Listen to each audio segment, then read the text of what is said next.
புது விவசாய திருவள்ளூர் ஒதிக்காடு கிராமம். இது பார்த்திங்கன்னா பாபட்லால் ஹைபிரிட்னு சொல்லக்கூடிய பாபட்லால், ஆந்திரா பொன்னின்னு சொல்லுவாங்க, அந்த மாதிரி ஒரு வெரைட்டி பாபட்லால். இது பொன்னி அரிசின்னு தான் சொல்லுவாங்க. இதையும் இது நார்மலாக வந்து 130 நாள்.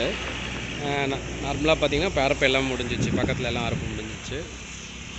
நம்மளுக்கு நாற்று தூயமல்லி பத்தலைன்ற ஒரு ரீசனுக்காக நம்ம இதை பாபட்லால் நாற்று எடுத்து நட்டு வச்சுருக்கோம். பேலன்ஸு மிஷின் நடவாக ட்ரை பண்ணோம். அது மிஷின் நடவு நட முடியாத போனதால் கையில் நடும்போது கொஞ்சம் சேர வச்சுட்டு வந்துட்டாங்க. ஸோ அப்போ நாற்று பத்தலை. 10 கிலோ நாற்று தேவைப்படுது 1/4 ஏக்கராக்கு. நான் 7 கிலோ மட்டும்தான் கொடுத்தேன். அதனால் எனக்கு 3 கிலோ ஷார்ட்டேஜ் ஆனதால் இந்த ஷார்ட்டேஜ் ஆனது. ஸோ இதுக்கு வந்து பார்த்திங்கன்னா நம்ம ஆர்கானிக்காக பண்ணுறதால இதுக்கும் வந்து மருந்து எதுவும் கொடுக்கல. நான் நார்மலாக 2 இயர்ஸாக வந்து மருந்துகள்லாம் அதிகமாக கொடுக்க மாட்டேன்.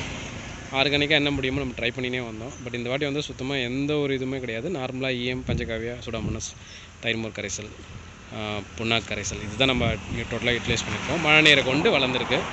அதிகமான மழை இல்லை, ஒரு வாரம் தொடர்ந்து மழை இருந்தால் அந்த மழை மட்டும்தான். இதில் மழையிலையும் தாங்கி நல்லா நின்றுது. ஸோ அறுப்புக்கும் ரெடி ஆகிடுச்சு. இது இப்போது அறக்கணும். அது இந்த துண்டு மட்டும் அறக்கிறோம். ஒரு மூட்டையில் 2 மூட்டை வரும், அந்தளவுக்கு இது இருக்குது. நம்ம தூயமல்லி பார்த்திங்கன்னா இதோட ஹைட் அதிகமாக இருக்குது. நல்லா தெரியுது உங்களுக்கு,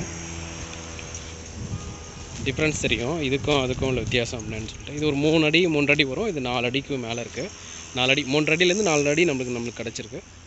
3.25 அடி 4 அடி சால்டாக இருக்குது செக் பண்ண வரைக்கும். ஸோ இது பார்த்திங்கன்னா 115வது நாள். இப்போயே வந்து சாஞ்சிடுச்சு. ஓகேங்களா, தூயமல்லி வந்து வெயிட் தாழ முடியாமல் சாஞ்சிடுச்சு. இந்த இடத்துல மட்டும் சாஞ்சிருக்கு. இது எல்லாமே நல்லா கதிர் எல்லாமே அறுப்புக்கு ரெடியான மாதிரி இருக்குது. ஆனால் நம்மளுக்கு எல்லாமே பச்சையாக தான் இருக்குது. ஓகேங்களா, உள்ளே எல்லாம் பார்த்திங்கன்னா பச்சை தான் இருக்குது, பாதி பச்சையாக இருக்குது. ஸோ அதனால் அறுப்புக்கு இன்னொரு 20 நாள் ஆகும் நம்மளுக்கு. இது வந்து டோட்டலாகவே வந்து படுத்துருக்கு. ஸோ இது தூயமல்லி வந்து சாயம் தன்மையோடதுன்னு கொடுத்துருந்தாங்க, அதே மாதிரி.